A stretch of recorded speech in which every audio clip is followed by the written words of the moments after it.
All right, well, welcome to our show.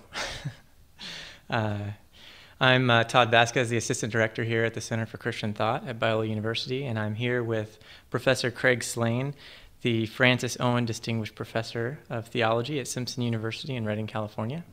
It's great to have you. Thank you. Good to be here. So you're primarily known for your scholarship on Bonhoeffer, and there's been actually quite a bit of interest in Bonhoeffer of late. There's been a new biography that came out by Eric Metaxas. Yeah. And I know you wrote a book in 2004, Bonhoeffer as Martyr, As right? Martyr, that's right. And I was just wondering, what do you make of all of this renewed interest in Yeah, Bonhoeffer? I know. Well, I'm wondering if Bonhoeffer's popularity ever did wane. It seems to me that there is a renewed interest in Bonhoeffer amongst the younger generation, but my guess is that Bonhoeffer has been popular all along, ever since he was translated into English. But you ask about the Metaxas book, which is an interesting phenomenon, actually. A friend of mine, Stephen Haynes, in the Bonhoeffer Society, wrote a book on Bonhoeffer and explored the notion of Saint Bonhoeffer, basically. And it does seem that there has been, of late, a special interest in Bonhoeffer as a moral hero. And I think this is what Metaxas's book brings to the surface. Now, you might know or might not know that Metaxas's book has received some strong criticism from certain fellows in the Bonhoeffer Society. Senior colleagues of mine that I respect very much, but have been concerned that Metaxas's book has been co-opted by the religious right. And it is published by Thomas Nelson Press, conservative press. Metaxas was on the Glenn Beck show, which probably is another strike against him as far as some more left-leaning interpreters would see. And so in this book, I mean, you don't hear, for example, about Bonhoeffer's pacifism. You don't hear much about his involvement in the ecumenical movement. So there are parts of Bonhoeffer that are clearly excised from Metaxas's treatment. But in fairness, Metaxas wants to return Bonhoeffer to the middle or to the right. He thinks that Bonhoeffer's been hijacked, the legacy's been hijacked by people on the left. So in any case, many tens of thousands of people are reading this book. And I think it's good when Bonhoeffer becomes known to a new generation. So Metaxas, as a great writer, in my judgment, is giving many people in the current generation a chance to encounter Bonhoeffer for the first time. And if they read Bonhoeffer, of course, straight up, they'll realize some of the deficiencies of that book. Yeah, now, it's not just academics, but there's quite a few non-academics that just are very into Bonhoeffer. And Bonhoeffer, in particular, seems to be one of these writers whose thought connects with a much broader audience, as opposed to maybe, say, Karl Barth or something like that. Yeah, it's true, isn't it? I think Barth didn't die as a martyr. That was Barth's problem, huh? Dying as a martyr helps. It helps a great deal, because I think in Bonhoeffer you have a sense that we have a first-rate theologian. Granted, he did not have an opportunity to develop his ideas fully. He was only 39 when he died, and in fact didn't have access to his library in those last 2 years in prison. So where Bonhoeffer's thought would have gone, beyond the war is an open question. And would he have gone back more towards an academic side? Would he have become more of a churchman? I think the jury's out on that question. But as it happened, of course, Bonhoeffer, in dying as a martyr, kind of wed together in his person a first-rate theological mind with discipleship and earnestness in following Jesus. And my opinion is that precious few are the persons in theology who die as martyrs these days. In the early church and in the Middle Ages, it was much more common to be a theologian and a martyr. But nowadays, martyrs are martyrs and theologians are theologians, and the two hardly ever coincide. So I think this is part of the power of Bonhoeffer's witness. Yeah. You wonder if there's been a divide between the the theologian on the one hand and the evangelist on the other, because you think of how many martyrs there are globally with persecutions in various parts of the world, lots of people losing their lives for their faith, but they're not necessarily theologians, I guess, the way we would think of them today. Right. And I think most of the martyrs that we would call to mind in the 20th century were non-Western figures. Russia had its martyrs, China has its martyrs, South America has its martyrs, but very few of them are Western figures. So this probably is part of the mystique too. Someone fully in the Western theological tradition who's a martyr. Yeah. Now, one of the questions I've got is, people are familiar with some of Bonhoeffer's work. Most people who are interested in Bonhoeffer will maybe pick up a biography about him. They might pick up Metaxas's latest one, or they'll read another book about Bonhoeffer. In terms of works of Bonhoeffer, they tend to gravitate towards particular works of his, like Life Together, that kind of thing. Do they have it right? Are they reading the right sorts of things about Bonhoeffer, or are there other more obscure writings from Bonhoeffer you think they may? Well, I don't know who they are in your question. Do you mean they as in church people in the West? Yeah, I think in general, people who they're interested in Bonhoeffer. He's a peculiar figure, somebody who obviously was involved in the assassination plot on Hitler, but who also wrote quite a bit about discipleship. So there's a pastoral dimension to Bonhoeffer I think people connect with. Well, let me try to answer the question, because I think there's not two Bonhoeffers, but there's two phases of Bonhoeffer's life at least, and one of them is an academic phase. I mean, he started out at the University of Berlin, wrote his 2 doctoral dissertations on very dense topics. Acht und Sein was one of them, and the Sanctorum Communio was another. And these read very much like the extended papers of graduate students. They're very technical, very difficult to plow through. And I would never recommend these books for anyone starting on Bonhoeffer who had a sensibility for the church. These are academic books. And then, of course, the Ethics, which comes at the end of his life, is still a very academic book and a difficult one to make sense of. The new arrangement of the Ethics has helped somewhat in the Dietrich Bonhoeffer works. However, I think what you're pointing to probably are what we would call the church books of Bonhoeffer. Life Together, Discipleship, Psalms, Prayer Book of the Bible could be included in this collection.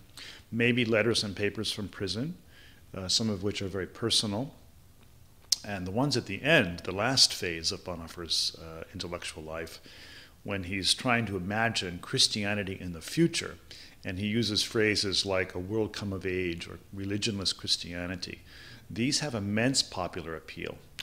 My students are fascinated by the idea that Bonhoeffer wants to shed religion and get back to something closer to Jesus, closer even to the Old Testament in the way he thinks about theology. So those kinds of books have enormous appeal to church people, and I would say casual readers as well. So I think Life Together may be, if you count what's been read on the continent and in North America, it may be his most popular book. But a close second would be Discipleship. Many, many people have read Discipleship. Mm-hmm. Now, oh, you asked about the other books, the obscure books. Yeah, I mean, I think you've presented on some of his poetry, and yeah, there's some interesting nuances to Bonhoeffer that someone who's just reading a biography about him, or maybe one of the more popular church books, Life Together or Discipleship, might miss. It might be interesting for them to track down some of these other interesting things about him. There is a lesser-known Bonhoeffer, and it was the one who wrote poetry. And I should say that Bonhoeffer wrote no poetry in the course of his life until he was imprisoned. And we find that fascinating. He wrote 10 poems from prison. And he also tried his hand at a short story, some fiction, in prison. So there's a side of him that's trying to come out, maybe to transcend the restrictions of his Tegel cell. And I think, personally, that the poetry is the place where you will get the most intimate portrait of Bonhoeffer. The reason for that, there's two late poems. One of them is called Moses, and the other is called Jonah. And Bonhoeffer is, in those two poems, reading himself, interpreting himself in the biblical landscape. These two great biblical figures, Jonah and Moses, each have many problems in their lives.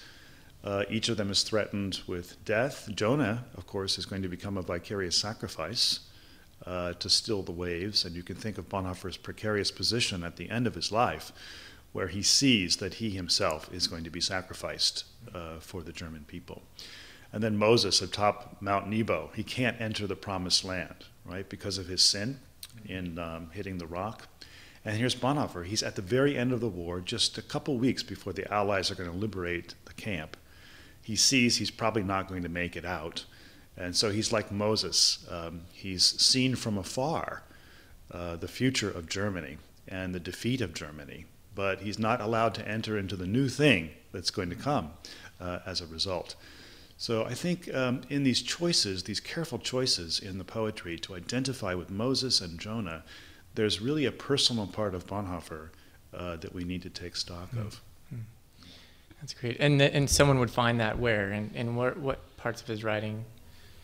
Well, formerly they were published in Letters and Papers, but now in the Bonhoeffer collection there is a whole volume on Bonhoeffer's fiction writings and poetry. So I don't know if you're aware, but there's a Dietrich Bonhoeffer Works in English, a project that's been going on now for over a decade with Fortress Press. It's a translation of the official 16 volumes in German. And we are now only about 12 to 18 months away from completing that long project. So everything Bonhoeffer ever wrote that is known to us is published in these 16 volumes. And so lots of not just poetry, but writings that were heretofore unavailable to anyone in English have been stuffed into these volumes. So I think there's a generation of graduate students that are going to be able to write some new dissertations, some new projects. Based upon. That's great.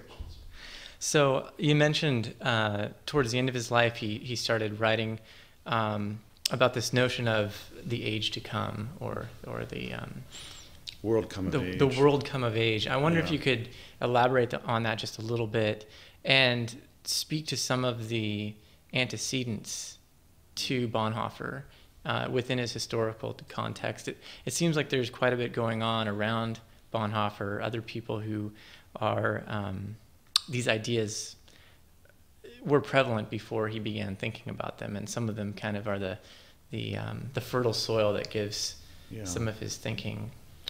Carries some of his thinking. Before I forget, this is just a backtrack or a bookmark in a sure. minute, but there is a book on Bonhoeffer's poetry by T.N.T. Clark. And I contributed one essay, the one on Moses, in that book, but there's some very, very fine essays. So anyone who is really interested in Bonhoeffer's poetry would find that volume to be a great companion volume to the Dietrich Bonhoeffer works. The world come of age.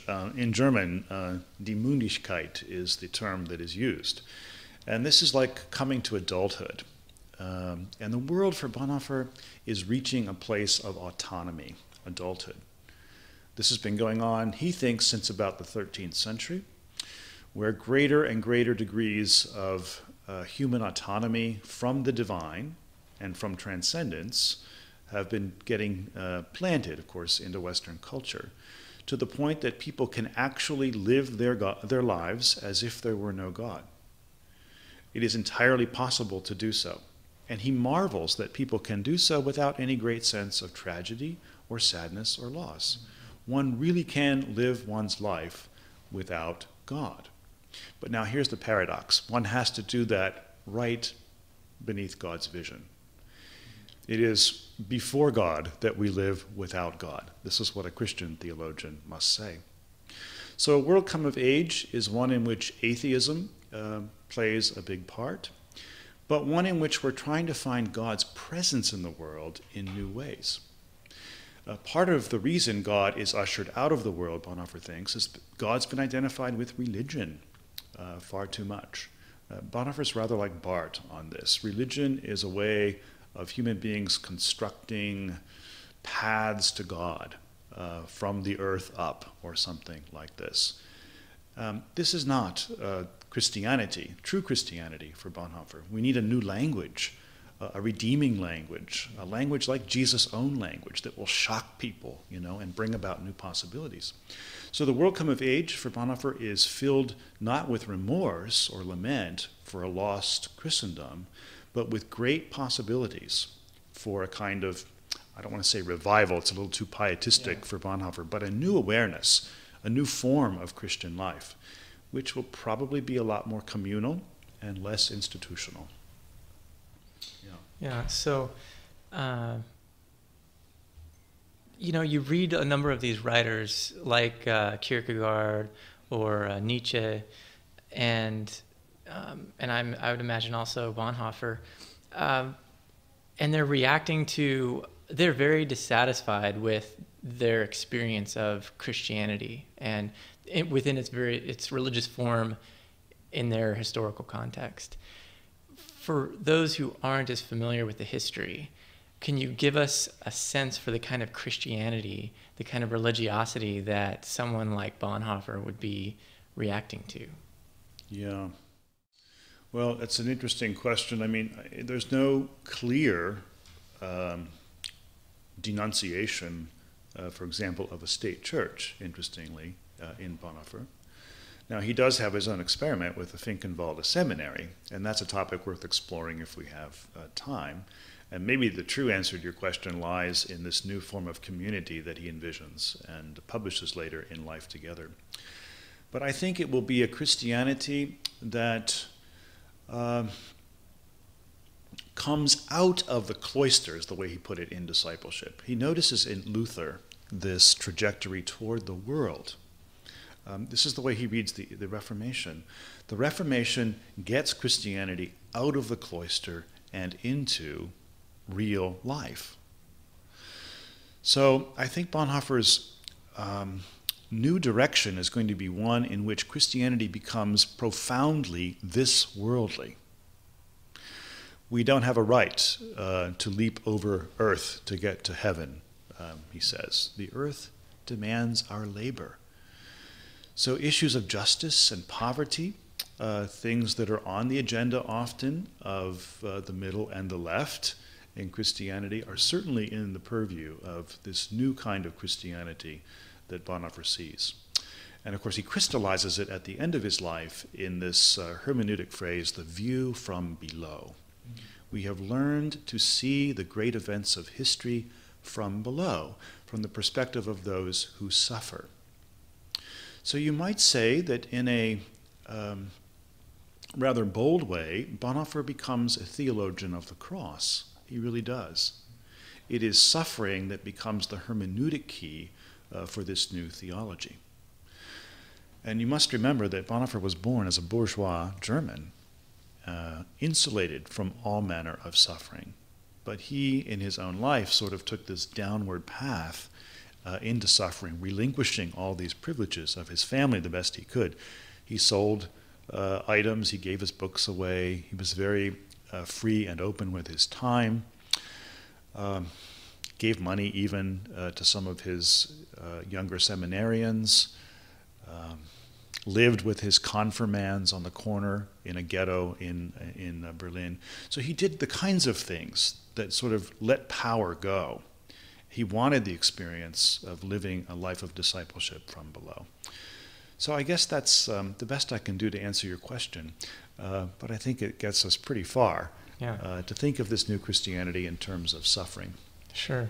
Now, you've recently been doing some work here at the Center for Christian Thought on religion and violence, and earlier in our conversation you talked about, the fact that there's not a lot of martyrdom for theologians today, the way we typically think about them. But you've done some work on Justin Martyr, and you've written about martyrdom, and obviously you've done quite a bit of work on Bonhoeffer. Are we missing something? Is there something to the concept of suffering and the view from below that we're just missing across the board, missing in our churches, missing in our Christian universities and institutions and parachurch organizations? And if so, what exactly is it that we're lacking, and how do we get back to a perspective that Bonhoeffer, it seems, had such great insight into, even though he didn't start out as this, poor, Right. suffering. Well, you mentioned individual. that Bonhoeffer stands in a tradition, and we all do, and there are predecessors in that tradition, which I think explain these kinds of movements. There's always been this thin tradition of the cross, a theologia crucis, or a theology of the cross. Luther brought it out into the open, but many have followed this path. So to say it's missing is probably an overstatement, at least I think that's the case. But to say that it has been downplayed is certainly true. Especially in evangelical Christianity, I think we have something akin to a theology of glory. And of course, we've gotten mixed up with market economy now, which is very big in the way we think about Christian faith. So what we're missing, it seems to me, is what the monks knew we were missing after Constantine, through the empire in the direction of Christianity. And that is some kind of identification existentially with Jesus and with the apostles. When you live in luxury and comfort, as we do, it's very difficult to identify with those who suffer. So I think what we might be missing is that existential sense of hardship that early followers of Jesus knew just as a matter of course. And that, unfortunately, has changed often the way we have thought theologically and philosophically in the West.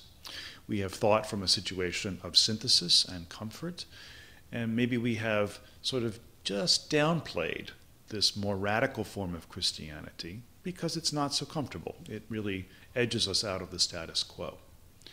I'm not sure Bonhoeffer would have gotten there had he not grown up and had to work in the context of the Holocaust. I mean, this was really foisted upon him, wasn't it?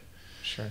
Just like martyrdom was foisted upon many of the early followers of Jesus. It's not that they sat around and said, I think I'll live a life of radical obedience, but life situations arose in which they had to make decisions from the gut, as it were, and follow them. And we remember that in 1939, when Bonhoeffer came to America for the second time, this is a decisive moment. He's in New York, it's the summer, it's July, and he's very uncomfortable with his decision. He made a mistake, he said, in coming back to America. And I think the reason he felt this way was that he had already written about discipleship as this more radical following of Jesus. And here he had left a place of hardship, come to a land of comfort and opportunity, and it was not sitting well in his conscience. So I think Bonhoeffer's notion of discipleship actually helped him navigate that summer a decision to go back to Germany. So it takes concrete decisions at pivotal points in one's life, I think, in order to live this way. Yeah, no. I feel like I'm dancing around your questions without answering them directly, but I think it's good. It does. I mean, it seems to me like you're right. There is a sense of comfort and blindness that comes when you're comfortable and you're not suffering. You're not persecuted. And when you're in a context where persecution and suffering and hardship is the day-to-day way you live your life, as it was in the early church, quite a bit of the gospel comes to the forefront in terms of discipleship to Jesus and taking up your cross and following him daily. So I think. But I think it has to be a Christologically framed kind of answer. So maybe just one other comment here, and that would be that the best question isn't what are we missing today, but what does Jesus Christ want to do in the world today through his church or through his followers? That's the question that Bonhoeffer always asks. Not what did Jesus Christ want then, but what does Jesus Christ want now?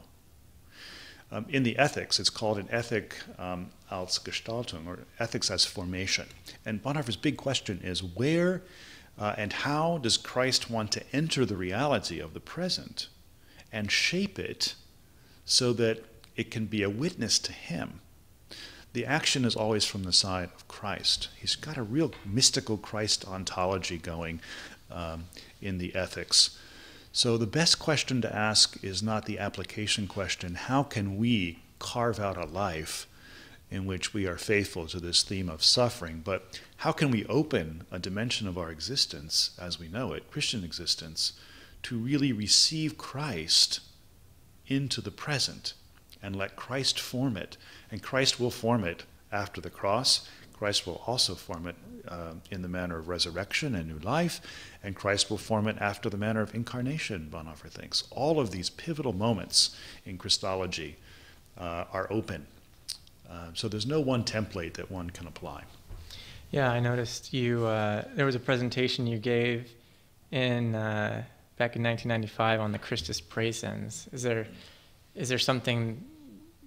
Did you present on something similar to this? I think I have before. Yes, that's a concept that comes out of the Christology lectures in 1933, in which Bonhoeffer insists that there's only one question that we can really ask and do honor to Christ, and that is the question, who are you?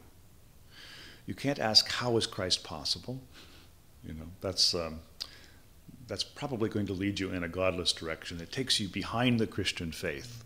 It's the philosopher's question, maybe. How is it possible, right, that Jesus could be human and divine?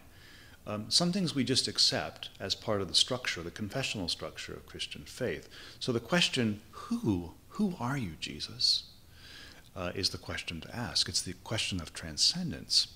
And when we ask that question, we find out that Christ is present for us now. Pro me, pro nobis, those old Latin terms. And it really is for Bonhoeffer a matter of the church. I mean, these are ecclesiological kinds of questions as well as ontological questions. Christ wants to make himself obvious in the church. In fact, he has this rather bold formulation. Christ exists as the church. It's a very Catholic notion, isn't it, of ecclesiology. Yeah. Now, people write their biographies, they have a particular slant on Bonhoeffer after they've done their work. In your view, would you describe Bonhoeffer as a hero? It's interesting. I gave a chapel address at Taylor University some years ago, and I titled it Bonhoeffer's Two Mistakes, because I did not want to present Bonhoeffer as a hero. I think he would chafe at that. As a German, he would have been very uncomfortable with anything that called attention to himself. And even in these poems that I mentioned, where he's likening himself to Jonah and Moses, he's opaque in doing so. It's always Moses that's in the foreground. It's not Bonhoeffer. So I think to see Bonhoeffer as a hero is probably to do an injustice to him. And in the sense that heroes create a sense of distance between ourselves and the possibilities of a real life of faith, I think it could be dangerous. So my guess is that Bonhoeffer would prefer that we think of him as faithful rather than a hero. Now, would you what if you made a distinction between hero and heroic? And what do you have in mind with that distinction? By hero, it's that sense of distance. It's somebody who's on a pedestal, somebody who everybody looks up to and thinks, I wish I could have run that mile that fast, or I wish I had that kind of boldness and courage to share my faith in that way, or to give my life in sacrifice for some noble cause. So, it creates that distance, hero, but heroic in the sense of having dispositions of greatness, of aligning your life in a way that's in accordance with the principles of the kingdom of God and what Jesus would want to bring about in the world in the present. Yeah. If you start from the premise that what today's young people often lack is courage, and this has been pointed out by a number of ethicists, that we seem to have lost courage. I think Solzhenitsyn said as much in 1978 in his Harvard address, that he felt that the West had lost courage, moral courage, then I think people like Bonhoeffer inspire us, perhaps, to realize some better version of ourselves, some deeper sense of commitment to Christ, some earnestness about following Jesus. And in that sense, it's very positive. But there's a fine line between that idealistic projection of oneself and a genuine kind of Christian courage, it seems to me. So I still think there's a danger, even in thinking heroically about Bonhoeffer. And I think this is why Metaxas's book, to circle back to our theme of a few minutes ago, could be conceived as dangerous in some way. It does present Bonhoeffer as a morally courageous person who stands up to an unjust government. It's very easy to conscript Bonhoeffer into other agendas that people have.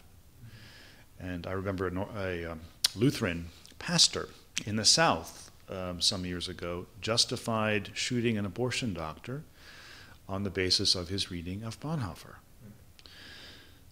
He was acting heroically to save the lives of the unborn, drawing that symmetrical connection with Bonhoeffer.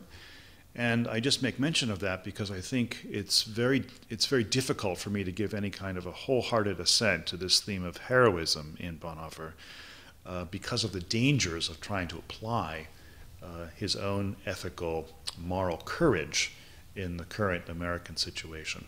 Mm-hmm. Yeah, I mean, it seems to me that it has to do with the place of power.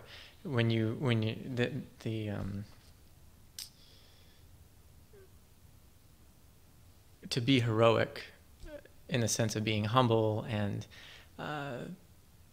pursuing what's right, standing up, being an advocate for the poor, those who are suffering, those who have injustice being committed against them. All of those things are great, but there's that other side to admiration of the heroic or the hero that when you come into power or you have some sense of power, it seems like it can grow into a kind of monster that makes you triumphalistic, and you begin seeing yourself as somebody who's more. There's a poem by an Australian poet, Diana Exon, which I like very much because people always accuse her. She's a lover of Bonhoeffer's writings, and people accuse her of being, a Bonhoeffer freak. She's nutty about Bonhoeffer.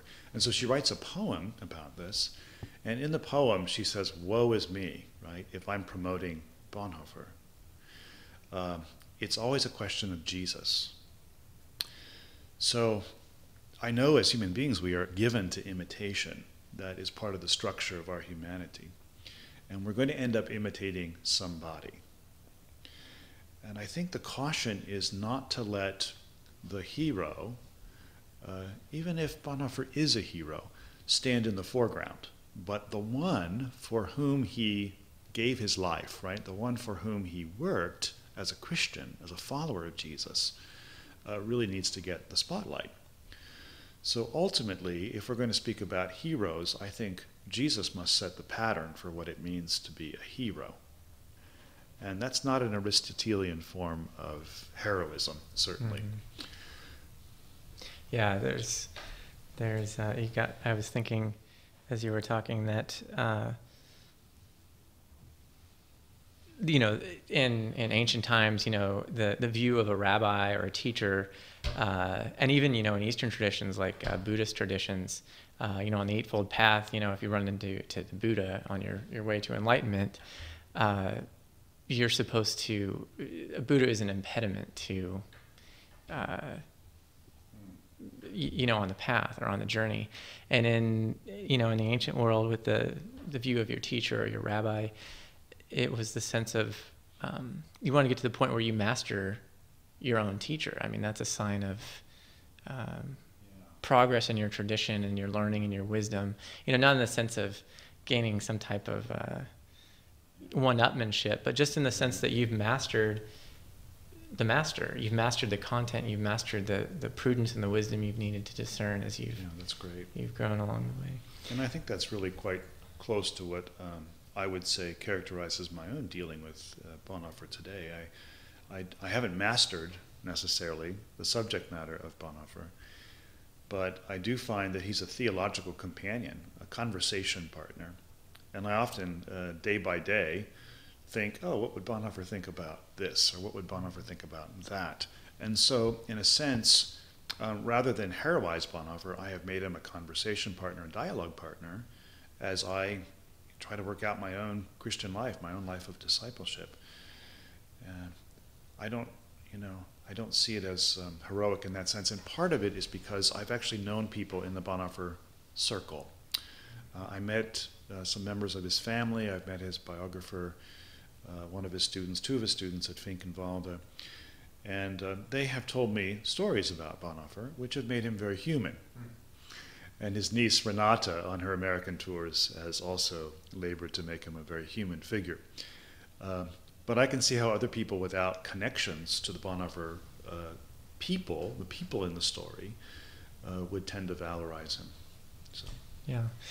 Now, even if Bonhoeffer himself wouldn't go for viewing himself as a hero or see himself as heroic, and would eschew that title.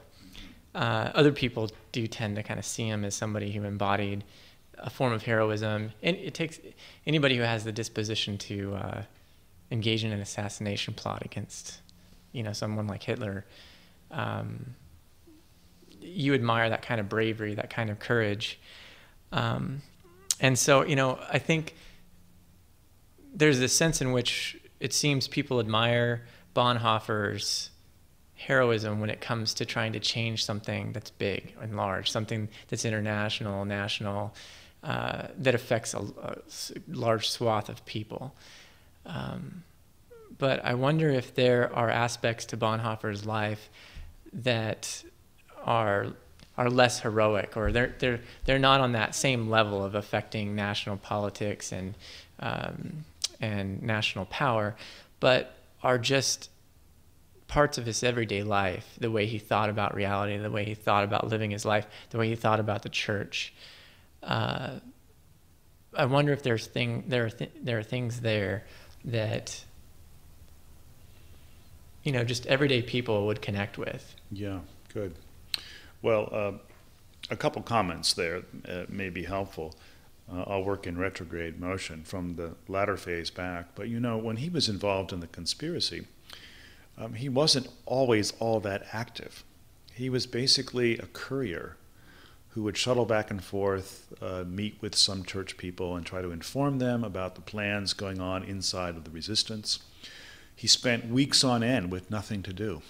He was in the Etal monastery in South Germany, mixing it up with the monks, working on his ethics, waiting for something to do. So when we think of him in the conspiracy, you can't think of him with weapons in his hands, plotting raids by night and this kind of chart thing. all over the table. Right. His role was very different. He was more of a moral inspiration, I think, for the other conspirators. And these were people, military people, who had to go against their military oaths to be involved in the conspiracy, and they were in serious moral crisis themselves. And I think Bonhoeffer, with his theological sensibilities and his great sense for German history, was able somehow to salve their consciences as they went about what they did. So I don't think we should picture Bonhoeffer here with weapons and with a kind of delight that he was going to take down Hitler. It was much more banal than that. And then secondly, this example from earlier, during the period of emigration, when Jews were leaving Germany, 1933 to 35, a request came to Bonhoeffer from his brother-in-law. His sister, his twin, Sabina, had married into a Jewish family. And Gerhard Leibholz actually asked Bonhoeffer to do a funeral for his father. Now, his father was a baptized Jew, so a believing Jew. And Bonhoeffer asked his superintendent whether this was a good idea, because the political climate was so explosive at this time with Hitler's policies. And the word came down that it would be best for him not to do that. And he capitulated, and he did not hold the funeral. And he regretted this. He apologized later. He said, I don't know what could have happened, what came over me, why was I so timid? This is not the kind of hero that we normally think of with Bonhoeffer. So he fled. I mean, he avoided this sort of public confrontation and that edgy, radical life that I'm talking about. He recovered it later. But there are these episodes, I think, that help us to think about Bonhoeffer perhaps in more human ways. And he wanted to get married, you know. He was engaged to a young woman named Maria. He had been advising his seminarians that they should not be getting married because of the difficult times. And the next thing we know, Bonhoeffer himself is engaged to be married. The correspondence between Maria and Dietrich is very interesting. But you can see that he's hoping that if he can survive the war, that he and Maria will have a life together. So he's thinking about marriage, right? And he calls marriage God's yes and amen to earthly life. It's a great line. It's a line everybody should use at a wedding, I think. So, you know, there is this earthy, common version of Bonhoeffer that I see. And others see too, I think, if they look carefully at his life. Yeah. Do you see a progression in Bonhoeffer with respect to that sort of growing bravery and willingness to kind of take more risk? Yeah. Progression, probably, but there's a period of his life in the early 30s where he really does. I mean, in Eberhard Bethge's judgment, he becomes a Christian. If you were to read the biography that Bethge wrote, not the one Metaxas wrote, but the definitive biography, there's a chapter in there, The Theologian Becomes a Christian. And this happened probably in 1931. And Bonhoeffer had been reading the Sermon on the Mount, and it really radicalized his life. And within a few months' time, I mean, there is a shift in him. And he's writing to his atheistic brother, he's writing to a girlfriend at the time, trying to explain how the Sermon on the Mount has altered the course of his life, and he's beginning to pray. So we always think of him as a theologian, but this theologian had an experience of faith. I don't want to make it an evangelical-style conversion because that's not faithful to Bonhoeffer, but within his own Lutheran understanding, this was an awakening of faith and a seriousness about Jesus and his future that dawned on him. He says, I don't know what's going to happen. I probably can't go this way in safety and security. But clearly in those early 30s, and then you see in the lectures from 33, the Christology lectures, that even though he's talking up here at the level of academic discourse in this question about who is Jesus, beneath the surface is almost this autobiographical sense that Bonhoeffer himself is encountering this transcendent Christ and reordering his life. So I think the answer is probably between 31 and 33, there is a shift in Bonhoeffer away from the academic man of earlier years to something more like a genuine churchman. So over the course of your study of Bonhoeffer and really just digging deep into his work and his life and meeting people who were connected with his family, are there a few things you could share with us that have made a personal impact on you, formatively, things that just have to do with a change in perspective, a different way of reading the scriptures, a different way of approaching life? Are there just, maybe 2 or 3 things you could share with us that you would say, yes, these 3 things just confronted me? Well, 2 come to mind rather quickly, and maybe a third will pop in as I'm talking. In the Discipleship, Bonhoeffer has this line. He's talking about the rich young man who comes to Jesus and says, what can I do to be saved? And Jesus says, go sell everything you have and give it to the poor. And the man goes away sad. And Bonhoeffer reflects upon this interchange between Jesus and the young man. And in the course of this conversation that Bonhoeffer is having with himself, he says the line, discipleship is a matter of exegesis. That's a loaded sentence. And the way it becomes a matter of exegesis is, what are you willing to say about a text that asks you to do a deliberate thing like sell everything and give it to the poor? Are you going to say that Jesus is teaching me a principle for Christian life, that nothing is supposed to stand in the way of my relationship to God, which is the way one could imagine it going in some sermons, right? Or do you leave room in your exegesis for some kind of literal obedience to the command of Jesus? Ethics for Bonhoeffer is not about principles. It's about something much more existentially connected. It's about authority and the collision of authority. And the authority of Jesus interrupts our lives with a call to discipleship. And I think that sense that at any time God may ask something of me that's very difficult is part of what I have taken away from my experience of Bonhoeffer. And then there is, in this notion of the present Christ, you alluded to it before, something that's very powerful. Many theologians will think historically about Christ. So we have in the first century this Jesus who did some things, miracles and healing and exorcism and so on, and teaching, and that over the centuries there's a kind of ripple effect of Jesus. But Bonhoeffer doesn't like to think about Jesus merely historically. His beginning point for Christology is, in fact, the resurrection or the ascension. Or even to say it more clearly, it is Christ existing now in the church. So we don't ask a question about this historical person as if they're gone. We ask the question about one who lives. And I find that to be enormously helpful in theological dialogue.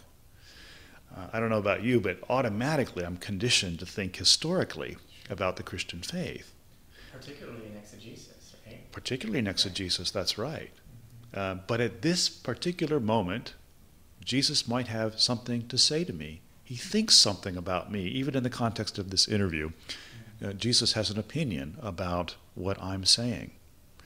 So to live with that consciousness that Jesus is present is a gift. And I think it's part of the best of the evangelical heritage, really. And maybe that's why Bonhoeffer is so likable to evangelicals. He's quite like us on that particular point, that Jesus is to be personally encountered. And then finally, I did think of a third thing, and this comes out of the Finkenwald at time. And I've not always been successful at this. But when I have been successful, I give thanks to God for Bonhoeffer. Bonhoeffer made a comment once about meditation. His seminarians were very upset. These guys were Lutherans. They didn't know anything about meditating on Scripture. Right? Every day, Bonhoeffer says, you should be meditating for about 30 minutes. This was part of the morning routine at Finkenwald.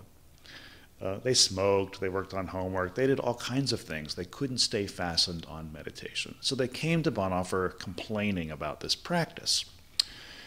And the big objection was that when you try to focus on something, all these other thoughts come into your mind. You know, you're thinking about your family, you're thinking about your girlfriend, you're thinking about the work of the day, and we just can't focus, we just can't concentrate. And Bonhoeffer said, that's okay. Let these thoughts come into your mind. You're human, right? Bring them back to the text with you. So are you under temptation? Bring it into the text with you. Are you thinking about your father or your mother's illness? Bring them into the text and make them part of your meditation. So there I think we see that Bonhoeffer cuts down the lines between sacred and secular. And this is part of the very texture of his theology. No thinking in terms of two spheres. Reality ultimately is united because Christ has pressed his form on all things. Yeah, it seems like there's a really good sense of as we are, as you are, simply being present to the Spirit of God and to the text. I know in the monastic tradition you have that sense of when, various thoughts that seem foreign to living a spiritual life, living in accordance with the kingdom, it's a sign of the presence of God coming and kind of creating some dissonance in your own soul. And so it's simply a part of the process of wading through that. And it seems like Bonhoeffer's advice it was very Benedictine. Connects very well with when he did the Finkenwalde experiment, he called it. It was St. Benedict's rule that became the dominant framing structure for community life. And so the public reading of Scripture, the meditation, all of that was stolen. I mean, Bonhoeffer's not inventing this, but he is looking for a form of life that works in Nazi Germany, that will sort of keep the church faithful for the long haul. Nobody knew how long Hitler would be in power. I mean, for all anybody knew, it could have been 20 or 30 years, right? Yeah. And the church would have to survive the Hitler years intact. So he was looking for a form of life, a ritualized form of life, that would form a kind of bulwark against the propaganda and the tactics of the Nazis. Now, I've been watching you during your residency here at the Center for Christian Thought, and one of the things that I noticed about you and that I really have come to admire about you is just how well you listen to other people when they're speaking, whether they're providing some type of critique of your work or an incisive question or just asking a question out of curiosity, that kind of thing. I've noticed that you really do have this sense of hitting the pause button and just listening in a kind of genuine, completely open way. I wonder, is there something about Bonhoeffer that in particular you've connected with that has brought that to you? Is it just something that you've acquired over time? So other writers that you've read? I'm just curious. I don't think it's Bonhoeffer. Thank you for the observation. I don't think anyone's ever said that to me before, so I hope you're right. I hope you're not just an outlier. But yeah, there is in Bonhoeffer in his... there's a book that's been published, I think J. Rochelle was the editor of this volume. It's probably out of print now, but it's on pastoral care. And it was a collection of, or excerpted texts from Bonhoeffer on pastoral care. And one of the things that Bonhoeffer does talk about is the ministry of listening. But I don't think that it's probably more to do with my introvertish personality than any strategic adaptation of Bonhoeffer in my life. But I have to check, it's an interesting question because I have to check the impulse to speak too.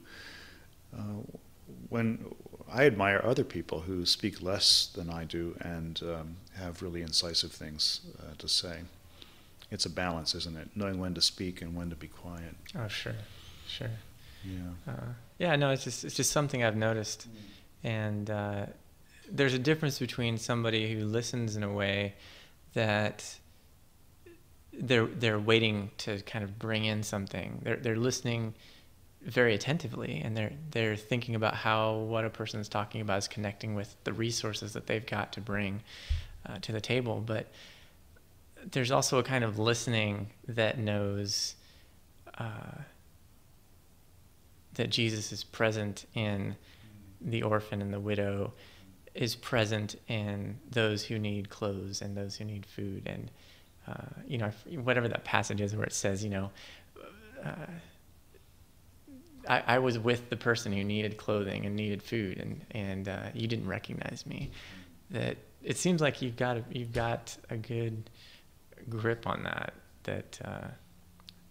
In all of our conversations here at the center, I've noticed you just have had that form of listening and attention to. I have to say it's nothing that I have worked on particularly in my spiritual life. I think I could do better at it. But I noticed that one of the things that gives me great joy in life is an idea that sort of moves on its own logic, that doesn't get coerced. I like a good idea and then just following it where it goes, and that's a great joy, actually. It's one of the delights of the life of the mind. is to be able to be vulnerable, I think, to an idea and let it have its way without coercing and manipulating the idea. Right. Well, this is very foreign, I think, for people when they think about theology, when they think about their own set of beliefs, the things that they hold very dearly, this whole notion of experiment, or not necessarily experimentation, but the idea of following an idea wherever it leads, on the face of it, seems like a threat to somebody who's part of a confessional tradition, somebody who holds to the Nicene Creed. Am I going to take up an idea and follow it where it leads, and eventually leads me somewhere Sure. outside of the faith? Or that Yeah. Well, I think there are seasons. Some things that you would do in the classroom with students, you probably shouldn't do if you're preaching a sermon. There are times when staying within the bounds of a confession is the right thing to do, but there are other environments which I think call for more freedom in thinking. And for me, theology has always been a human task. I guess it is sacred at some level because we're responding to revelation, but it's human thinking about God. And if you can just swallow the pill that it's going to be human thought, it's going to be freighted with sin and with limitation and all of that, you're never going to get it right, it's never going to be pure, then I think you get liberated a little bit to wander away with an idea and see where it goes. Yeah. Well, Craig, it's been absolutely wonderful having you here at the Center for Christian Thought. We've enjoyed all of your research and conversation that you've been able to bring, and it's been a pleasure talking to you today as a part of this interview. Well, thank you, and this has been a very rich experience for me, and so on behalf of others as well, I'm sure I speak for the whole group of research fellows. You have given us an opportunity to marinate ideas, a space to be creative and to be productive. So we're very grateful from our end as well. Thank you. Biola University offers a variety of biblically centered degree programs, ranging from business to ministry to the arts and sciences. Visit biola.edu to find out how Biola could make a difference in your life.